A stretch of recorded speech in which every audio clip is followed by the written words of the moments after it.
Hey everyone, welcome back to the channel, and today we're going to talk about 5-star reviews. It's going to be a short little video because there's not a lot to say about 5-star reviews other than I can't read it.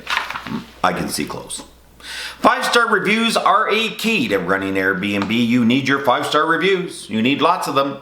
And how do you get them? Well, first of all, I can tell you right now, if you want 5-star reviews, you need to exceed the expectations of the people that are booking.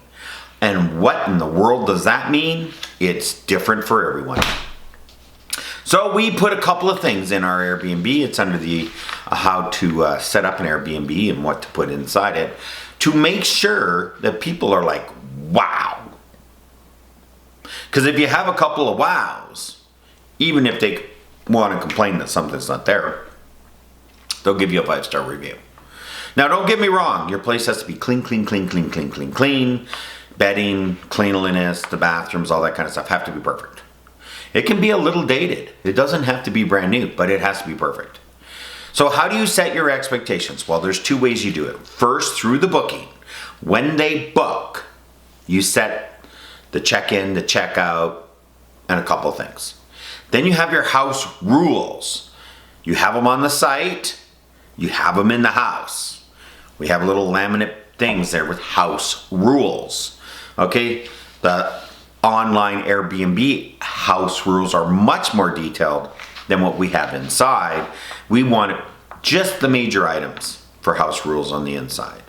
So if they follow it, they get a 5-star review. If they don't, they get 4. I have given 1-star reviews because someone literally almost destroyed the house. So 5-star reviews absolutely suck because the review system is not honest. And I want to point this out because people think it is, and it is not. There's 5 and 4-star reviews. All the rest, you get a 3, you might as well get a 1. But don't give somebody a 1 if they're not a 1. Because if they get a 1, though, they can get kicked off the Airbnb and they'll have to start all over again. And it's not hard to reset your profile and start all over again. Different credit card, different profile, different email, change your name a little bit.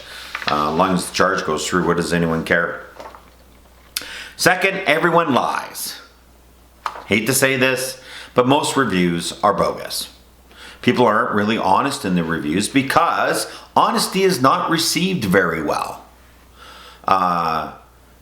Some people, especially because it's written, aren't English majors like myself. I'm a math major.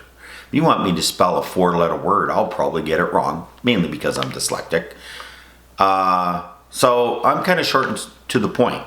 And some people take that the wrong way on a text. The younger generation does not. They understand. You know, they'll send 3 letters to say 3 words, and nothing really is real, if you know what I mean.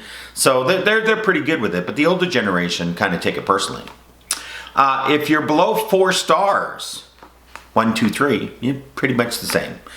2 and 3 are the same. 1 is you're getting kicked out. You get a 1-star review as a host, you're in trouble. Let me tell you, they will call you. You will have to prove that the 1-star was wrong. And if it was valid, you get another one, they'll delist you. Okay? Stars for the price.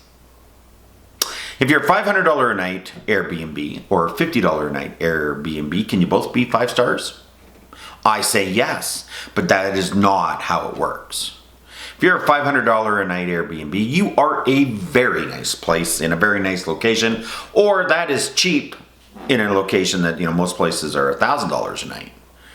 But if for this video, if you're a 50-star, $50 a night place, and there's a $500 a night place, and they're in the same community, which can exist, by the way, can they both be 5 stars?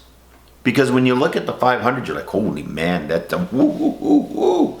is nice. And then you look at the $50 a night one, and you're like, well, that's just a little apartment basement suite thing. They can both be 5 stars.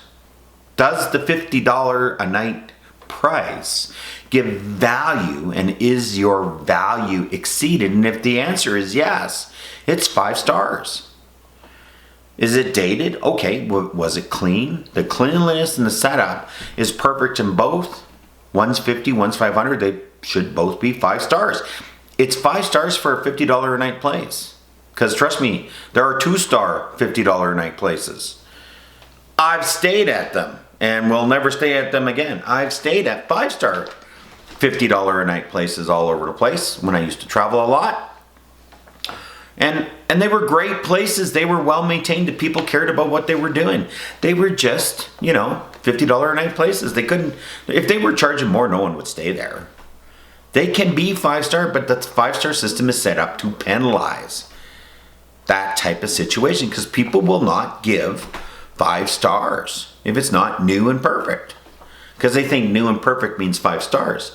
No, your expectations are exceeded, 5 star. Your expectations are not exceeded, less stars. The system is not set up that way, and it's complicated and difficult to teach people and explain to them. That's how the 5-star thing works. People take it personal.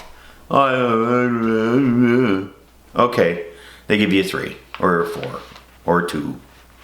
Doesn't matter. Some people just give out terrible reviews just because they're in a bad mood that day. And later, maybe they think they shouldn't have done it. But if someone thinks they've overpaid, they will definitely knock you down in stars. It happened to us. Even though everyone else that stayed at that price thought it was a 5-star place.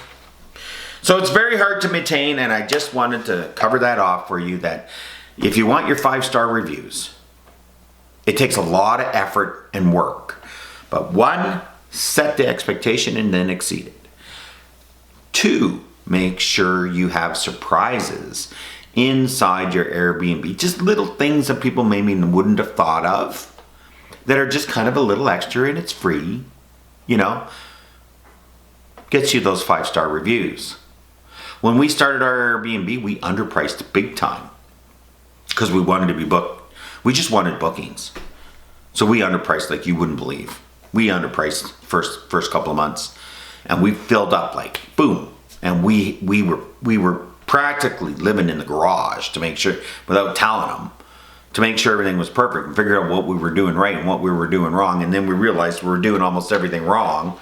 But we got our bookings and our first set of 20 reviews, and then I was like, okay, this is what we really have to do. So I looked at it as part of the learning process. I'm making this investment. I want my 5-star reviews. What do I have to do to start out to get 5-star reviews? And if you start out with 5-star reviews, people will look at the views and they'll be inclined to give you 5-star reviews. It's pretty hard for someone to give you a 5-star review and everyone else is giving you 3, even though they think you did a great job. That's just human nature. Quality meets your stars. High quality, 5 stars. Low quality, low stars. Even though it's clean and perfect. Just understand going in, you need to change your description and how you do things. If you have a kind of a little dated place, but it's nice and clean and perfect, know that you're only going to be 3 stars all the time, but set people's expectation up for that. You'll get booked like crazy. Because they'll realize, you know what, it might be a little dated, but this place is really nice, because everyone will say, clean, clean, clean, clean, clean, wonderfully set up. Randy was wonderful. 3 stars. Because it's dated. So just understand, not everything can be new and perfect. So those are the stars. Hopefully I got everything in there that you needed to know about your stars and how to get your stars.